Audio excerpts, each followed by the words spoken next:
क्या घर में मृत परिजन की फोटो लगाना सही है? दोस्तों, हमारे दादा दादी, माता पिता आदि पूर्वज जो इस दुनिया से जा चुके हैं, उनकी याद में हम अपने घरों में उनकी तस्वीर लगाकर रखते हैं। ऐसा माना जाता है कि अपने पूर्वजों अर्थात पितरों की तस्वीर लगाने से न सिर्फ घर में सुख समृद्धि आती है, बल्कि घर के लोगों को उनका आशीर्वाद भी प्राप्त होता है। इसी वजह से कुछ लोग अपने पूर्वजों की तस्वीर घर के लिविंग रूम में रखते हैं, तो कुछ लोग अपने बेडरूम या मंदिर के पास रखते हैं। परंतु क्या ऐसा करना सही है? ऐसा करके कहीं आप खुद को और अपने परिवार को किसी मुसीबत में तो नहीं डाल रहे? क्या ऐसा करने से मृत आत्मा का भी लगाव अपने घर से बना रहता है? ज्योतिष विज्ञान और शास्त्रों के अनुसार मृत व्यक्तियों की फोटो किस दिशा में किस स्थान पर लगानी चाहिए? आइए इस वीडियो में आगे जानते हैं। नमस्कार दोस्तों, स्वागत है आप सभी का हमारे चैनल में। आपसे अनुरोध है कि चैनल को सब्सक्राइब करें और कमेंट में जय श्री नारायण लिखकर परमात्मा को अपना आभार व्यक्त करें। घर में किसी मृत परिजन की तस्वीर लगाने के विषय में कई धर्म ग्रंथों में मतभेद मिलते हैं। कुछ का कहना है कि घर में मृत बुजुर्गों का आशीर्वाद पाने के लिए उनकी तस्वीर रखना अच्छा होता है। कुछ धर्म के अनुसार अगर घर में मृत व्यक्ति की तस्वीर रखी जाए तो इससे परिवार पर दुर्भाग्य आता है। घर पर मृत परिजन की तस्वीर लगाना इस बात पर निर्भर करता है कि आपका मृतक के साथ रिश्ता कैसा था। यदि मृत रिश्तेदार आपके माता पिता है तो उनके संबंध आपके साथ अच्छे ही रहे होंगे। ऐसे में अगर आप उनकी तस्वीर अपने घर में लगाते हैं, अच्छे बुरे समय में उन्हें याद करते हैं और उन्हें प्रणाम करते हैं, तो ऐसा करना बिल्कुल गलत नहीं है, बल्कि ऐसा करके आप उनका आशीर्वाद प्राप्त कर सकते हैं और एक तरह से उनसे जुड़े रह सकते हैं। दोस्तों, आपको जानकर हैरानी होगी कि हम अपने पूर्वजों के आशीर्वाद से ही आगे बढ़ते हैं और वह हमें भविष्य में आने वाले खतरों से भी सावधान करते हैं। यहाँ तक कि कभी-कभी हमारे पूर्वज सपने में आकर आने वाले खतरे का संकेत और उससे बचने का उपाय भी बताते हैं। यह तो थी तस्वीर रखने के कुछ अच्छे प्रभाव, लेकिन मृत व्यक्तियों की तस्वीर घर में लगाने के कुछ बुरे प्रभाव भी होते हैं और इसलिए आपको आगे बताए गए इन मामलों में अधिक सावधान रहने की जरूरत है। अगर आप इन नियमों का पालन नहीं करते हैं, तो आप अनजाने में ही खुद को और अपने घर के अन्य सदस्यों को नुकसान पहुंचा सकते हैं। कुछ मान्यताएं ऐसी भी है जब आप मेरे परिजन के बारे में सोचते हैं और अत्यधिक दुख महसूस करते हैं और कामना करते हैं कि वह आपके जीवन में वापस आ जाए। ऐसे मृतक की आत्मा आपकी इच्छाओं को पूरा करने की कोशिश करती है और आपसे संपर्क बनाने का प्रयास जरूर करती है। मृत आत्मा के पास अपनी बात आप तक पहुंचाने के लिए शरीर नहीं होता, इसीलिए वह असंतुष्ट होकर इधर उधर भटकती रहती है। गरुड़ पुराण में भी स्पष्ट लिखा हुआ है कि मृतक की आत्मा की मुक्ति के लिए परिवारजनों को भी मोह त्याग कर बिना दुख व्यक्त किए हुए दाह संस्कार और श्राद्ध संपन्न करना चाहिए। दोस्तों, आपके लिए भी यह समझना आवश्यक है कि अगर आप किसी मृत व्यक्ति को बार बार याद करते हैं या उनके ख्यालों में खोए रहते हैं, तो कहीं ना कहीं ऐसा करके आप उनकी मुक्ति मार्ग में बाधा उत्पन्न करते हैं। जब कोई व्यक्ति अपने किसी प्रियजन को खो देता है तो दुखी होना स्वाभाविक है, इसलिए वह अपने प्रियजनों की मृत्यु के बाद उनकी निशानी के तौर पर उनके कपड़े, कुछ चीजें या तस्वीर रखते हैं। लेकिन हिंदू धर्म ग्रंथों के अनुसार किसी प्रियजन की मृत्यु के बाद ज्यादा शोक नहीं मनाना चाहिए।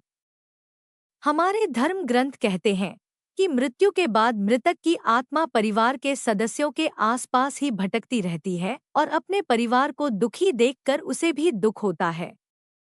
गरुड़ पुराण में कहा गया है कि व्यक्ति की मृत्यु के बाद उसकी आत्मा में मृत्यु लोक से यमलोक तक जाने की शक्ति नहीं होती, इसीलिए मृत्यु के बाद मृतक के परिवार द्वारा 10 दिनों तक किए गए पिंडदान से आत्मा के विभिन्न भागों का निर्माण होता है और 13 दिन में दान किया गया पिंड उसकी आत्मा को यमलोक जाने की शक्ति प्रदान करता है।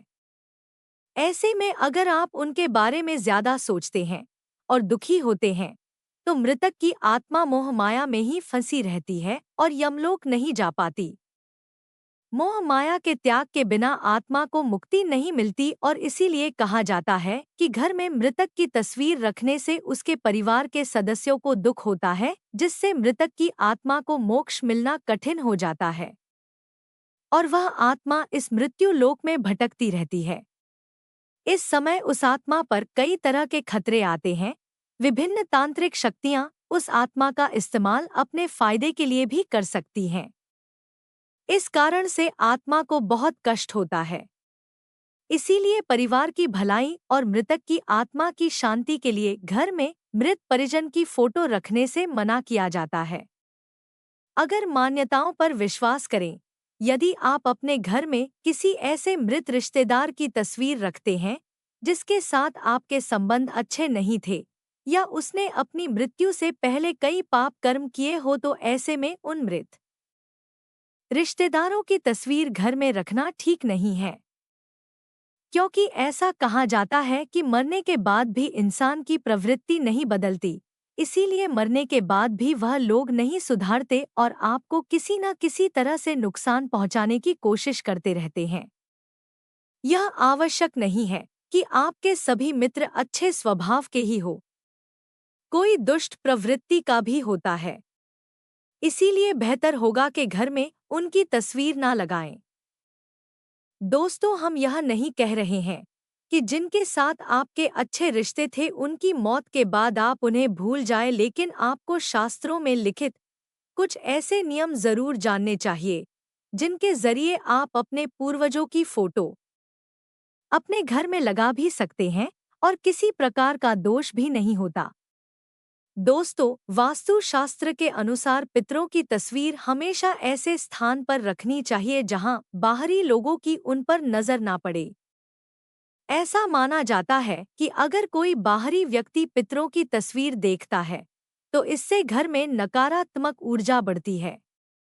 इसीलिए घर के लिविंग रूम में पूर्वजों की तस्वीर नहीं लगानी चाहिए। इसके अलावा घर के शयन कक्ष में भी पूर्वजों की तस्वीर नहीं रखनी चाहिए। इससे घर में नकारात्मक ऊर्जा बढ़ती है। घर में पितरों की तस्वीर सिर्फ आपके देखने के लिए है, किसी और के लिए नहीं। इसीलिए इसे ऐसी जगह पर लगाएं जहां किसी मेहमान की नजर इस पर ना पड़े। आप भी इन्हें रोज ना देखें तो बेहतर है। यह सच है कि इनसे आपकी भावनाएं जुड़ी होती है, लेकिन इन्हें रोज रोज याद करने से आपके भविष्य पर बुरा असर पड़ सकता है। वैज्ञानिक दृष्टि से कहें तो हर समय पितरों को याद करने से मन में दुख और निराशा की भावना उत्पन्न हो जाती है, जो कि किसी भी मामले में अच्छा नहीं है। वास्तु के अनुसार पितरों की तस्वीर हमेशा उत्तर दिशा में लगानी चाहिए, क्योंकि दक्षिण दिशा को पितरों की दिशा माना जाता है। इसीलिए उत्तर दिशा में तस्वीर लगाने से तस्वीर का मुख्य दक्षिण दिशा की ओर होता है। इसीलिए पितरों की तस्वीर इस तरह लगानी चाहिए कि तस्वीर का मुख दक्षिण दिशा की ओर रहे। इसके साथ ही दक्षिण और पश्चिम की दीवारों पर कभी भी पितरों की तस्वीर नहीं लगानी चाहिए। ऐसा करने से भी घर की सुख समृद्धि को नुकसान पहुंचने लगता है। ऐसा माना जाता है कि पितरों का स्थान देव तुल्य है, अर्थात देवताओं के बराबर होता है। लेकिन कभी भी भगवान के साथ साथ पितरों की तस्वीर नहीं रखनी चाहिए। वास्तु शास्त्र में भगवान और पितरों के स्थान अलग अलग है, इसलिए भगवान और पितरों की तस्वीर एक ही स्थान पर ना रखें।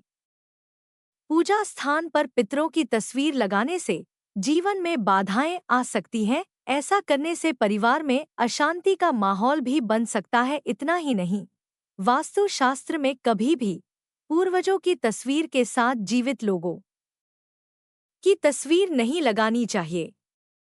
ऐसा करने से जीवित लोगों की आयु भी कम हो सकती है और उनका जीवन खतरे में पड़ सकता है। दोस्तों, अब अगर आप घर में मृत परिजन की तस्वीर लगाते हैं, तो अब आप समझ गए होंगे कि आपको किन बातों का ध्यान रखना है। अगर आपको यह वीडियो अच्छी लगी हो तो इसे लाइक करें और ऐसे ही और वीडियो देखने के लिए चैनल को सब्सक्राइब करें और कमेंट में जय श्री नारायण अवश्य लिखें। जय श्री नारायण।